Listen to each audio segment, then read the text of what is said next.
Sallallahu ala Muhammad Sallallahu alaihi wasallam. Dia kira masih dekat, masih jauh. Padahal Sayyidina Muhammad SAW mengatakan ana wasa'a kahatain. 1445 lalu ditambah 13 tahun di Mekah, 10 tahun di Madinah. Nah, kurang tambahinlah itu. Jadi berapa tuh? Itu Sayyidina Muhammad SAW mengatakan aku dan kiamat seperti dua jari. Dekat apa jauh? Dekat sekali. Berarti kita sudah di ujung. Kita sudah di ujung. Maka hari ini kalau masih orang mengatakan udah gak usah bahas Al-Mahdi, gak usah bahas, berarti dia panjang angan-angan. Dia kira hidup ini masih panjang. Ini dua aja, mati duluan atau ketemu, gitu aja. Kenapa? Saya ngeceknya dari kejadian pandemi. Ya Rasulullah, mata sa'ah. Kapan the time? Kapan si waktu itu terjadi? Sang waktu itu Allah, bahasa Arabnya ad-dahru. Nyampe di bahasa Sunda sama Jawa, dahar jadi makan. Waktu makan. Cocok logi yang cocok. Allah menyebut dirinya An-Dahru, akulah sang maha waktu. Sedangkan si waktu itu kiamat. Dan bahasa Arab sa'ah itu artinya waktu yang panjang. Apa pertanyaan Sayyidina Jibril alaihissalam? Mata sa'ah, hadis sahih Muslim kedua. Hadis pertama dan kedua ketiga. Ya. Bab pertama di Kitabul Iman, hadisnya itu. Kapan terjadi kiamat, wahai Rasulullah? Apa jawaban Nabi Muhammad SAW? Nah, ini perhatikan. Mal mas'ul anha bi'a'alam minas sa'il. Ini jadi kaidah kita. Tidaklah yang ditanya lebih tahu daripada yang bertanya. Selevel Nabi Muhammad SAW, masalah si waktu itu bagi dia misteri. Apalagi bagi kita. Maka kalau ada orang mengukur umat, mengukur kiamat kapan, dia sudah melewati Sayyidina Muhammad SAW, sudah melewati Sayyidina Jibril. Ini sudah dua kaidah. Tadi kaidah qalbu, sekarang kaidah yang ketiga. Kedua, apa itu? Tauqid akhir zaman, tauqitus sa'ah, laysa min manhaj an-nabawiyah. Menentukan kapan kiamat bukanlah bagian dari ajaran kenabian. Tapi perkiraan tentang Dajjal, Mahdi, itu masih oke. Yang nggak boleh itu apa? Kapan si waktu bernama kiamat terjadi, itu nggak boleh. Paham ya di situ? Kalau mengenai waktu lahirnya pembaharu, itu Nabi sendiri yang mengajarkan, sallallahu alaihi wasallam. Apa kata beliau? Akan muncul setiap 100 tahun, hadis Abu Daud ya, orang mayujaddid laha dinaha, yang mentajdid agamanya, yang mentajdid baginya agamanya, bagi masa itu agamanya. Apa maksudnya? Agamanya nggak diubah, tapi kondisi yang berkaitan dengan si agama itu diubah. Ya, dulu nggak ada orang pengajian begini kan? Bid'ah nggak? Rasulullah SAW nggak pernah ngaji pakai tab, nggak ada. Ya, maka pertanyaan keempat ini menjadi pilar keempat dalam agama, yaitu akhir zaman.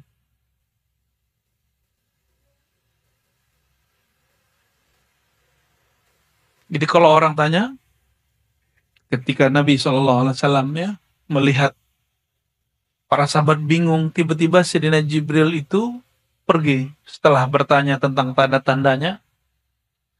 Jadi Jibril mengatakan, oke, kalau engkau tidak bisa jawab, ceritakan kepadaku tentang tanda-tandanya. Maka yang dibolehkan adalah ilmu tanda. Nih perhatikan, ini kaidah berikut. Ma'rifat akhir zaman, ma'rifatul alamat. Ma'rifat akhir zaman itu mengerti tentang tanda-tanda. Ini kaidah penting. Sudah berapa kaidah dari tadi? Sudah 3. Pertama, kolbu, bahwa yang menguasai kolbu hanya Allah. Yang kedua,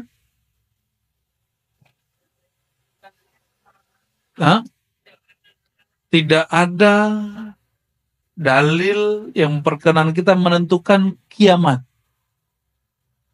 Yang ada adalah yang ketiga, hanya boleh mengetahui tanda-tanda.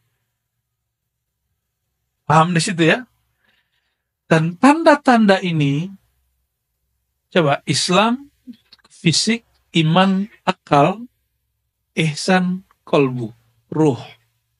Maka tanda ini diberikan kemana? Ke fisik, ke akal, atau ke kolbu atau rohani? Ke dalam kolbu rohani. Ya.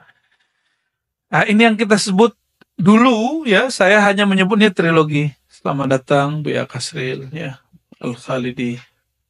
Alhamdulillah kita diberkahi mursyid suluk saya, Naqsyabandiyah Khalidiyah, hadir ya.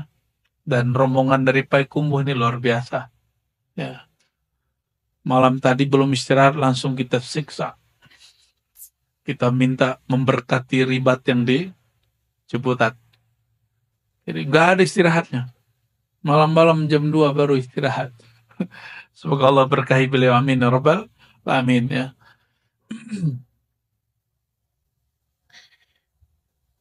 Jadi Islam, iman, ihsan, akhir zaman. Dahulu saya hanya 3. Tapi ternyata ilmu itu berkembang. Allah kemudian buka, hadisnya menyebutkan 4 toh. Ya. Bahkan 5 pertanyaan, akhir zaman itu pertanyaannya beranak.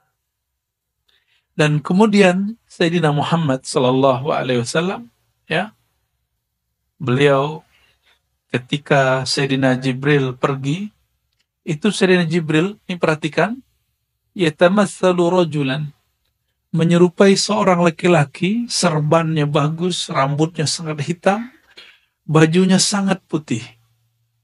Itu simbol dari orang yang paling keren di zaman itu. Tidak ada bekas orang lagi perjalanan jauh. Sayyidina Umar curiga, merhatiin. Sayyidina Umar itu sahabat yang diizinkan kolbunya dialog dengan Allah langsung.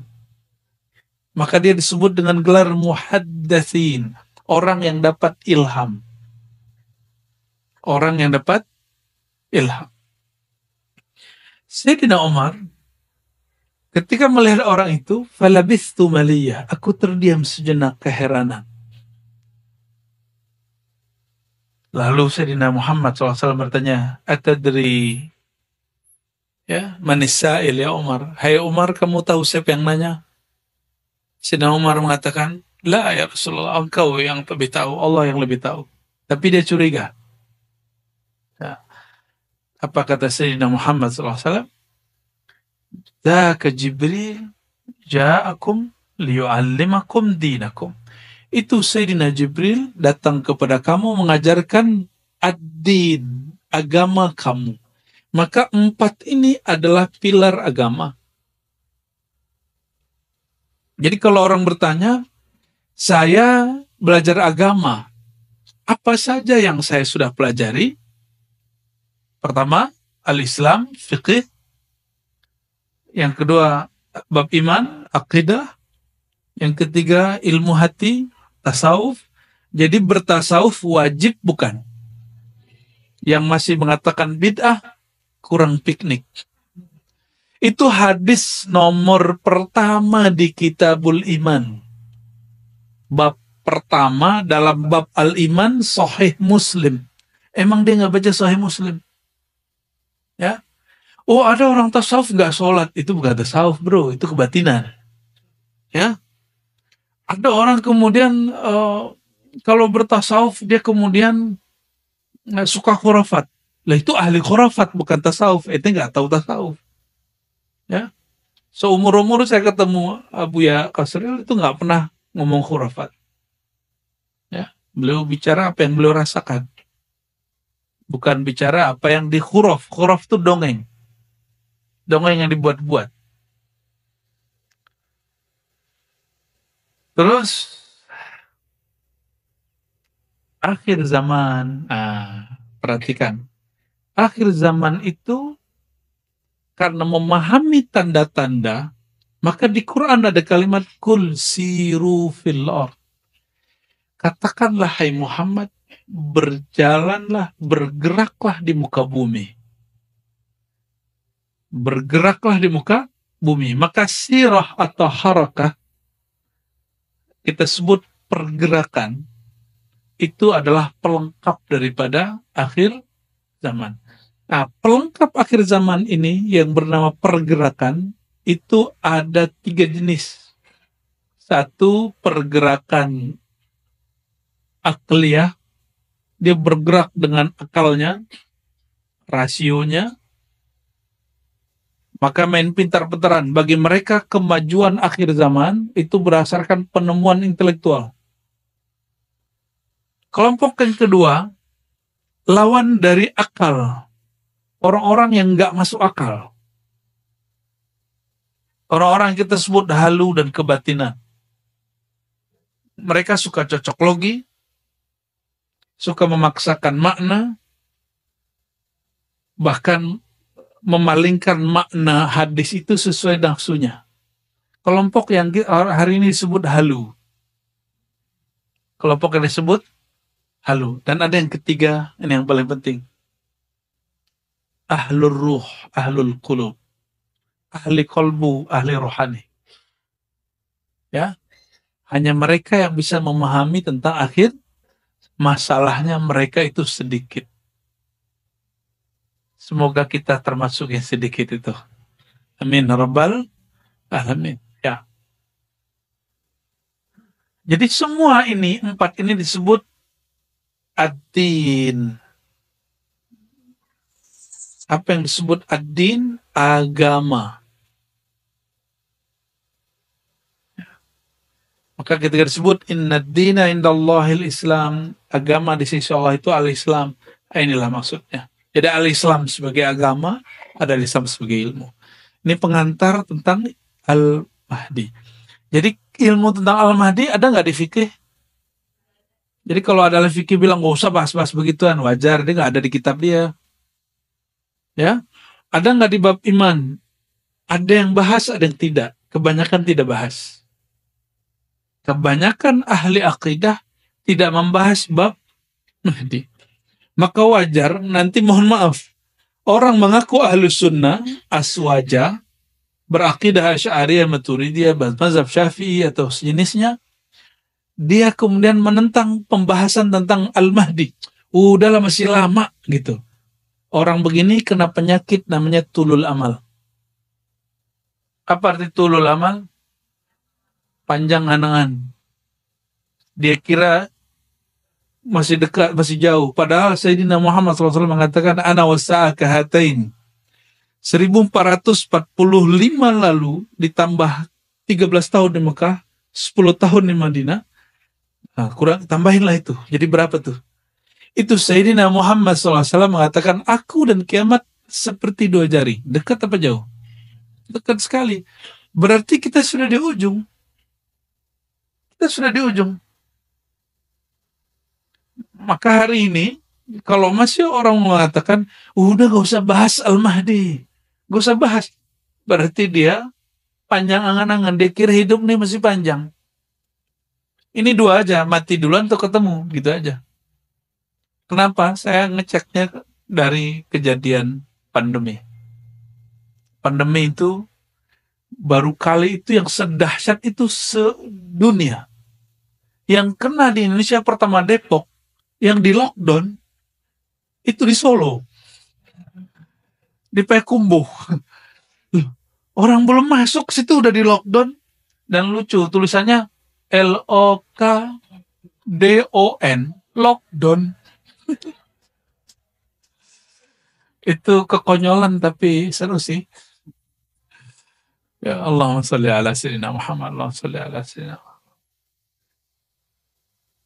Dan itu semua. Bahkan negara yang dianggap berperan, Amerika paling parah. Cina paling banyak korban sampai hari ini. Bahkan Singapura sampai hari ini karena banyak Cinanya kena terus, tiap masa kena terus. Bener nggak? Ya. Sampingnya Johor kok nggak ada beritanya, kan aneh kan? Betul-betul aneh itu. Namun karena memori ini sangat short sekali, sangat pendek sekali. Memori kita pendek. Sudah lupa kan trauma pakai masker? Sudah lupa? Sudah lupa semua. Jadi manusia itu gampang sekali. Karena dia gampang menyerap, dia gampang melupakan masa lalu. Dulu tegang, masih ingat di Indomaret, Alfamart, kita dekat dikit dibentak sama orang. Kamu jauh-jauh, mati duluan dia. Ya, itu kajian deh, kejadian. Bener nggak? Kejadian itu. Ternyata Pak Dokter sendiri nggak mau vaksin. Allahumma sholli ala sayyidina. Kecuali Pak Dokter yang satu lagi mau vaksin. Oke, akhir zaman. Jadi kajian ini sebenarnya sudah kontemplasi panjang. Karena saya dulu ngaji hadis 15 tahun nggak ngerti susunan akhir zaman itu kayak gimana. Mana yang duluan, mana yang akhiran.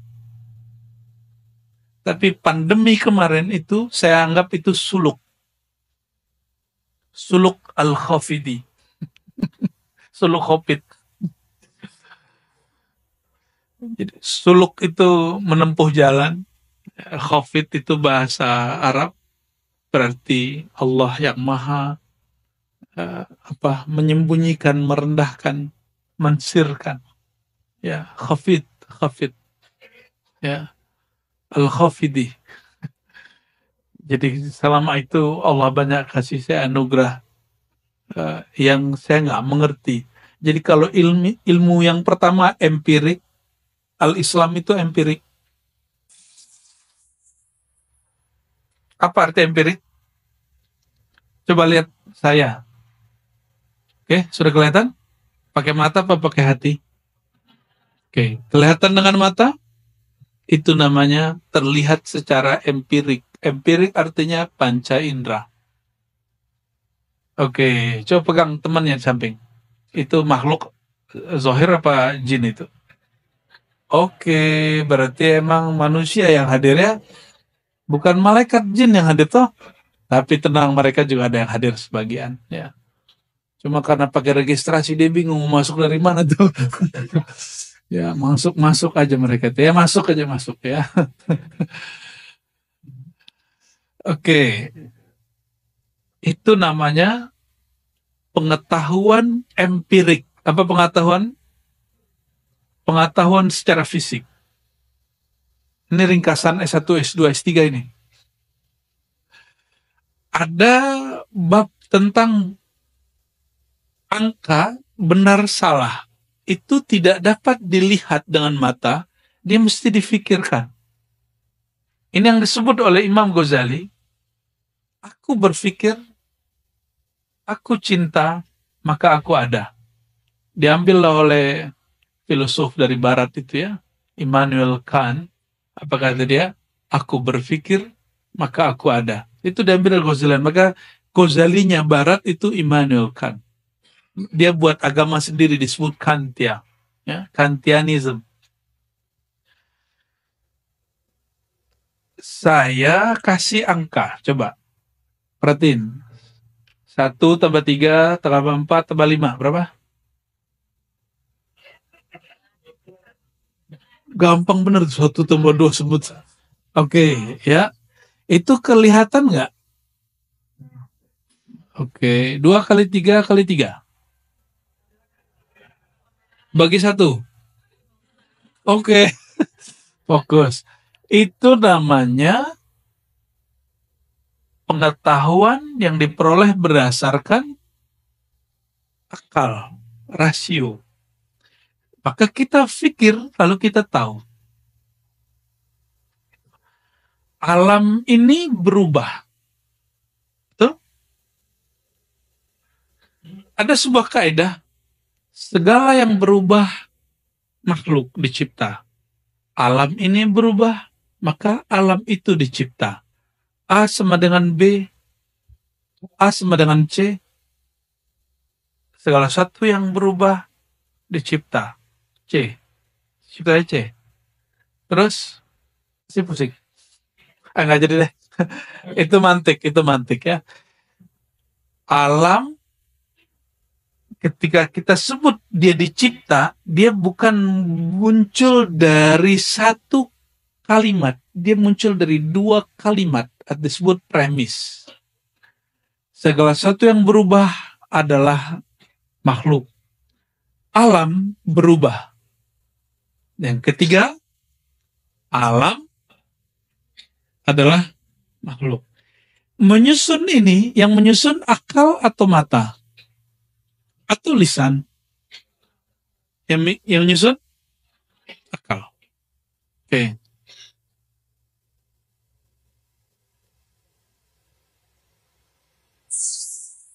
Gimana dengan hukum riba?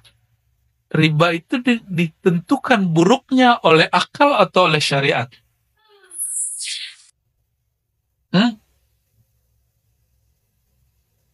Riba itu ditentukan haramnya oleh syariat atau oleh akal? Oh, Mu'tazilah ini. Berarti nyusup juga Mu'tazilah sini ya. Alhamdulillah tobat hari ini.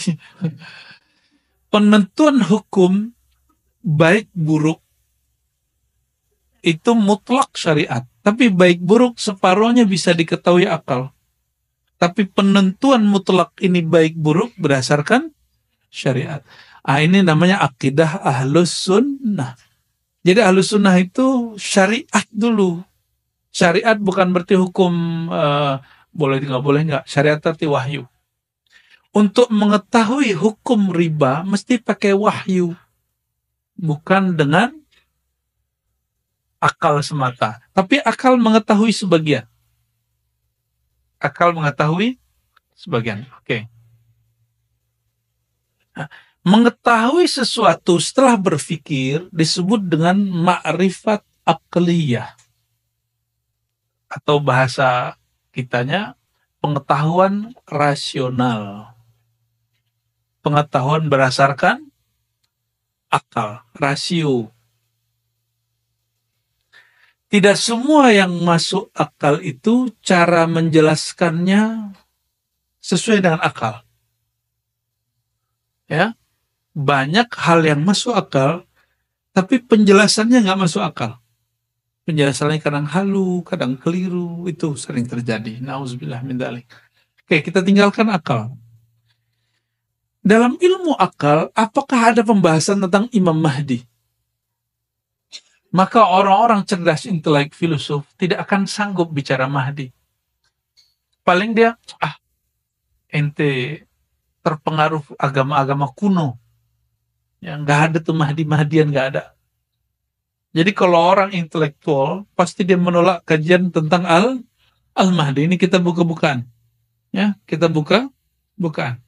Menentukan tadi hukum riba pakai apa? Wahyu. Sahibul wahyu, memegang wahyu siapa? Nabi Muhammad SAW. Bab kemahdian yang mengabarkan siapa? Yang mengabarkan kemahdian siapa?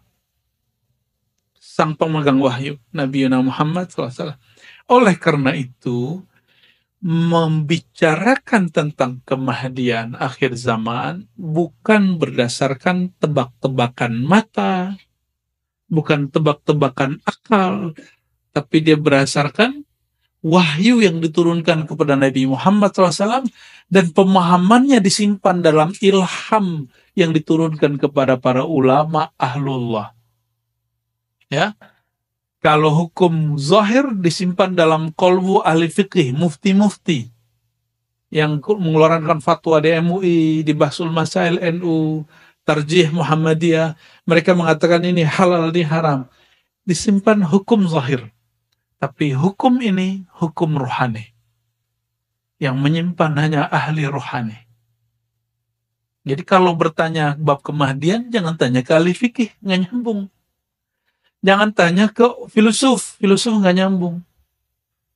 Tanyalah kepada ahli rohani, karena rohani Nabi SAW yang menerima wahyu. Nah, pemahaman tentang kemahdian hanya dapat diterima, dibahas dengan rohani.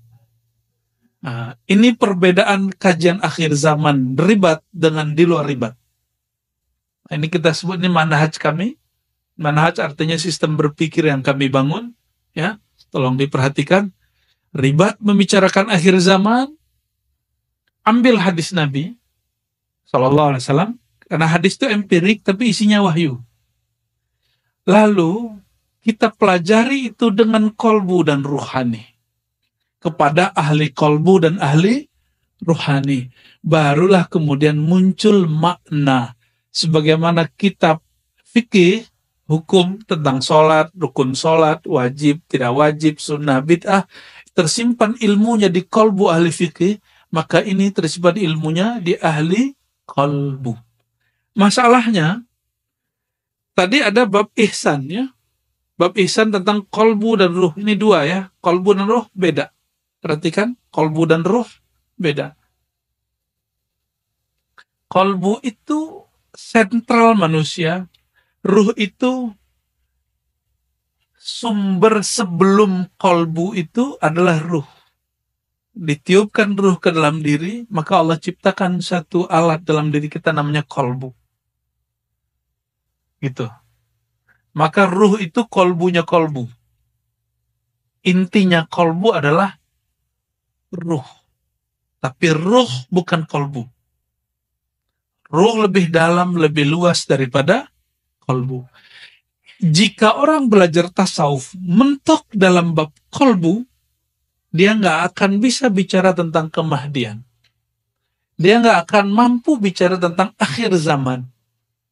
Tapi jika dia diizinkan Allah rohaninya diperjalankan ke depan, diperjalankan ke belakang. Ini yang dikatakan oleh Imam Hakim At-Tirmizi, kekasih-kekasih Allah itu diberikan ilmu bad'i, ilmu masa lalu, rohaninya diperjalankan ke masa lalu. Kadang diperjalankan ke masa depan, ilmu maqadir masa depan. Mereka lah yang bisa cerita, oh hadis ini cara memahaminya begini. Kenapa? Karena ada satu kaidah, ini kaidah yang sudah sepakat semua ahli tasawuf, ahli ihsan. Man lam yadhuq, lam ya'rif. Siapa yang tidak pernah mengalami, merasakan, mencicipi, dia tidak akan pernah memahami. Nabi SAW, nih perhatikan, Nabi itu lagi sholat, itu diperjalankan ke masa lalu, diperjalankan ke masa depan. Lagi zikir, tiba-tiba beliau hilang secara batin, fisiknya masih di antara sahabat, rohaninya tiba-tiba diperjalankan. Oke. Nabi mewarisi hukum fikih kepada ahli fikih. Mewarisi hukum akidah kepada ahli akidah. Terus ihsan diwariskan kepada para ahli tasawuf, para mursyid. Maka mursyid-mursyid dia dipertemukan rohani yang orang-orang yang meninggal terdahulu, karena orang-orang terdahulu tidak pernah meninggal. Mereka hanya pindah alam, hanya pindah dimensi, tapi dengan cara yang ketat. Itu yang disebut ilmu thariqah. Jadi thariqat itu mengunci halu.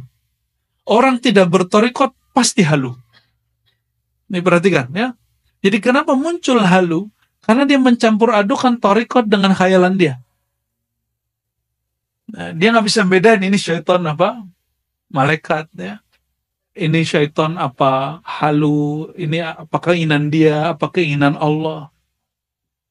Ya kan muncul fenomena orang bisa menundukkan hujan. Loh yang menunjukkan hujan Allah. Kita diberi hadiah oleh Allah, ditundukkan langit dan bumi. Bukan kita yang menundukkan langit dan bumi. Huwallazi khalaqalakum ma fil ardi jami'a. Allah lah yang menjadikan, menciptakan, menundukkan yang di muka bumi semuanya. Bukan kita yang menundukkannya. Yang menundukkan siapa? Allah Subhanahu wa ta'ala. Jadi, sahabat-sahabat semua, mengenal bab kemahdian itu nggak cukup pakai ilmu thariqah. Nggak cukup dengan wirid. Oleh karenanya, antum bertanya ke beberapa ahli thariqah, dia nggak akan sanggup menjelaskan bab kemahdian. Karena dia mentok di kolbu, di angka-angka zikir. 70.000 kali 7, la ilaha illallah kali 7, gitu-gitu aja. Ya. Tapi jika dia perjalankan ke ruh, pasti dia diberi isyarat walaupun sedikit. Tergantung jatah dia. Allah itu memberi rezeki itu dua. Ada rezeki zahir, ada rezeki batin. Ini bagian dari rezeki batin. Mungkin bapak saudara ada yang diberikan rezeki zahir yang berlimpah dan suka berbagi. Dan ada juga orang yang diberikan rohani, kolbu berlimpah, maka dia berbagi rohani. Itu sama. Ini kaya. Hanya beda kekayaan. Ya, ini kekayaan rohani, ini kekayaan jasmani, dan mereka saling memerlukan, saling menguatkan. Itulah baginda Nabi Muhammad SAW dengan para sahabat. Ya. Dan ma'rifatu akhir zaman nau'un min ma'rifatir ruh. Ya.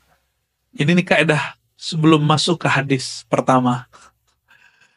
Mengenal ilmu akhir zaman adalah salah satu bagian dari ilmu mengenal tentang seluk-beluk ar-ruh. Masih ingat ada ayat? Yas'alunaka 'anir ruh.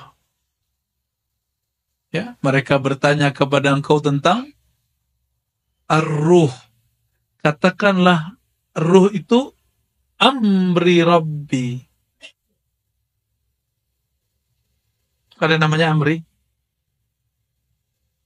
Amri Rabbi. Amri, urusan Rabb Allah. Boleh juga disebut amrullah. Perhatikan ada hadis Bukhari. La tazalu ta'ifatun min ummati. Senantiasalah ada sekelompok kecil dari umatku, gak banyak. Zahirina alal haq, mereka saling tolong menolong dalam al-haq. Semoga kita bagian dari itu, amin. Hatta ya'tiya amrullah, sampai datang amrullah. Amrullah bagi ahli fikih, ahli hadis, ahli akidah, itu kiamat. Tapi indi amrullah wal mahdi. Ya, amrullah itu siapa? Al-Mahdi. Karena amrullah itu artinya rahasia Allah. Dan yang Allah rahasiakan sekarang adalah Sayyidina Mahdi. Itu hadisnya jelas. Sahih Bukhari dan Muslim, Abu Daud, Tirmizi, hadisnya lengkap. Nah, oleh karena itu, amrullah itu babnya sebutan tentang ilmu ruh. Maka Sayyidina Al-Mahdi a'lamun nas birruh. Ini sudah mulai dibuka ciri pertama Imam Mahdi. Ya, ini diloncat sedikit ke ujung supaya saya nggak lupa nanti. Orang yang paling mengenal tentang amrullah, amrul Rabbi, yaitu ma'rifatur ruh, adalah Nabi Muhammad SAW. Lalu setelahnya adalah Al-Imam Al-Mahdi. Dengan begini baru kita masuk, ini landasan untuk mengenal tentang hadis Al-Mahdi. Dan perlu digarisbawahi saudara-saudariku, sebutan Al-Mahdi itu ada sebutannya Al-Mahdi Al-Mubasyar, Al-Mahdi Al-Muntazar. Apa sebutannya? Al-Mahdi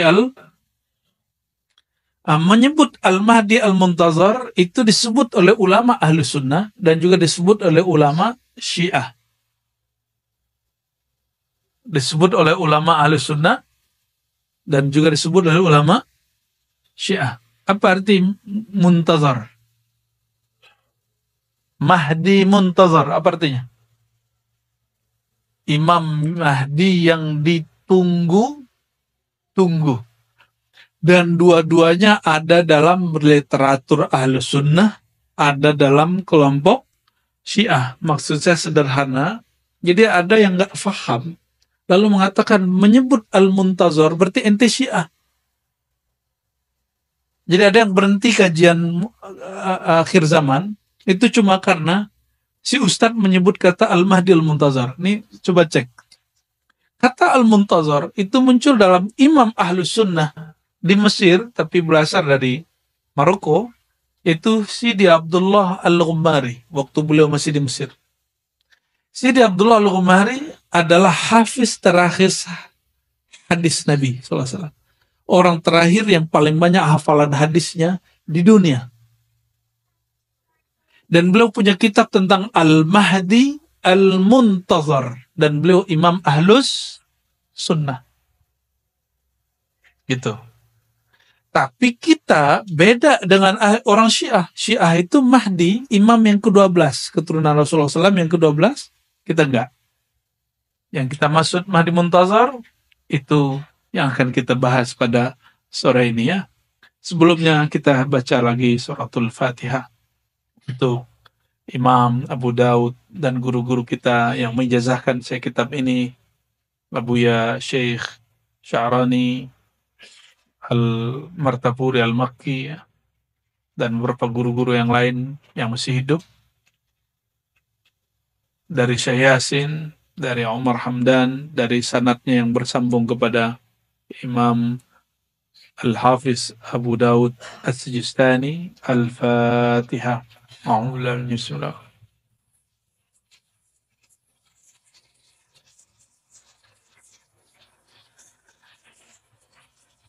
ولروه سيد المهدي خليفة الله وسن الخضر عليه السلام. الفاتحة.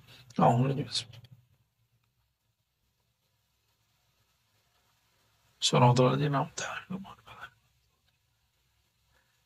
Ya, setelah muqaddimah tadi, nahmadullah wa nusalli wa sallim ala habibihil karim.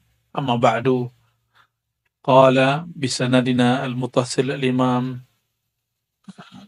Abi Daud. Ini sudah dibagi? Enggak, dibagi ya? Enggak. Oh, nanti dibagi PDF-nya. Ini ada sanad yang tadi saya fatihain. Guru kami, orang terakhir yang khidmat dan lama khidmat kepada Syekh Yasin Al-Fadani, orang kita yang ahli hadis di Mekah. Yang terakhir khidmat itu orang Banjar, lama di Mekah.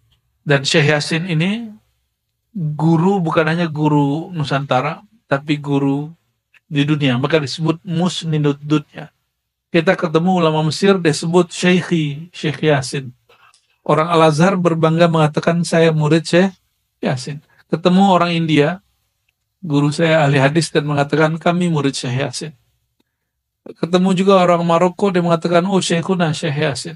Yang lucunya di Mesir, teman saya di Al-Azhar itu kasih tahu dosennya, kampungnya Syekh Yasin dekat kampung saya. Kata enti tolol katanya. Ya, mana ada kampung enti namanya Padang katanya. Lah, saya anak Fadani Syekh. Akhirnya ya maklum, orang Mesir kan nggak semua juga alim geografi. Dia nggak tahu kalau Syekh Yasin itu orang Sumatera Barat. Ya, tapi alhamdulillah ya, kita bersyukur. Dan paling unik, saya mengenal nama Syekh Yasin Al-Fadani bukan dari orang Sumatera Barat. Saya mengenalnya dari orang Arab dan orang Jawa, Madura, Banjar, Betawi, Palembang, India. Jadi kenalnya bukan dari orang kampung saya. Kenalnya dari mereka. Dan salah satu sanad kitab yang kita riwayatkan adalah kitab Sunan Abi Daud. Ini kitab 4 tahun kami pelajari di Ma'had ya. Dan ada 9 hadis yang pendek, tapi memuat tentang kisi-kisi Imam Mahdi. Inilah dia ya. Sama halamannya di situ? Sama ya? Bismillahirrahmanirrahim. Sanadina al-muttasil al-imam bidawd qala haddatsana qala kitabul mahdi, kitab al-mahdi. Apa arti al-mahdi? Apa makna al-mahdi?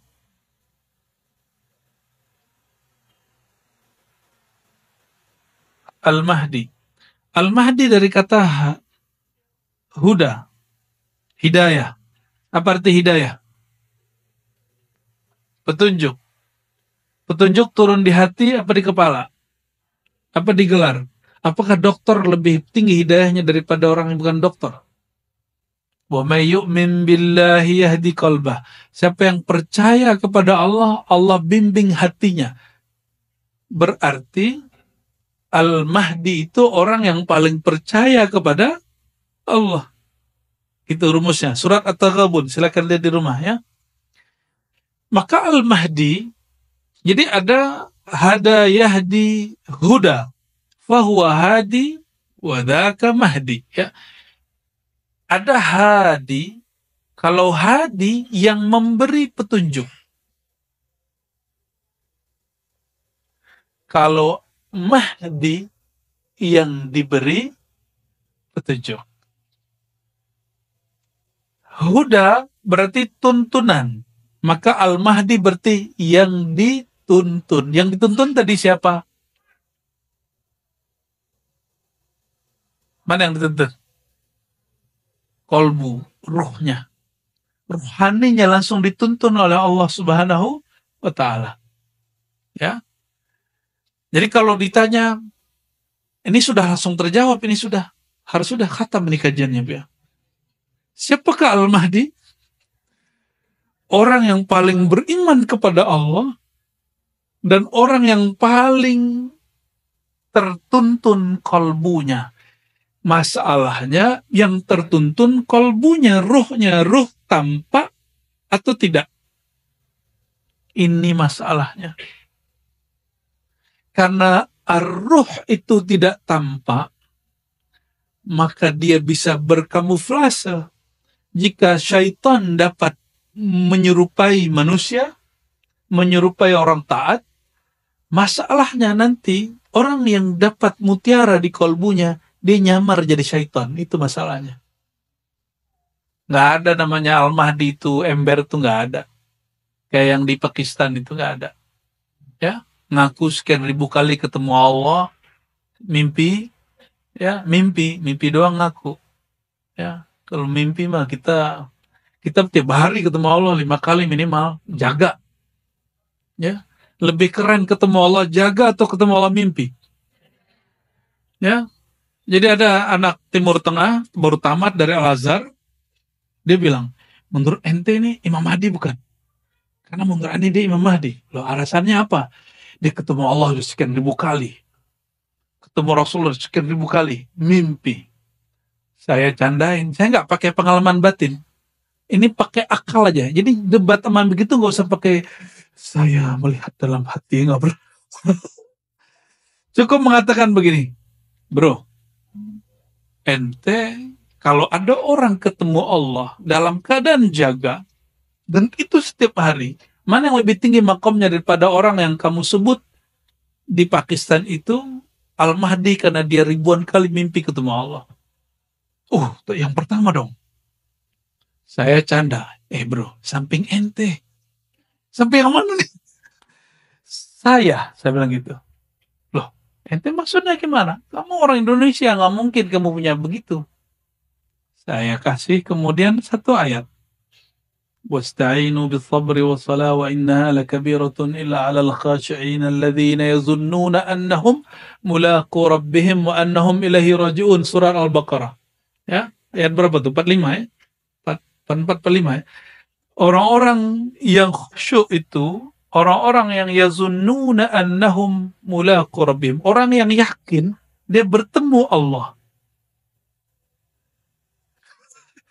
Ya, yazunnuna, mereka yakin, merasakan, mempersepsikan, annahum, bahwasannya mereka mulaqu liqa, jumpa.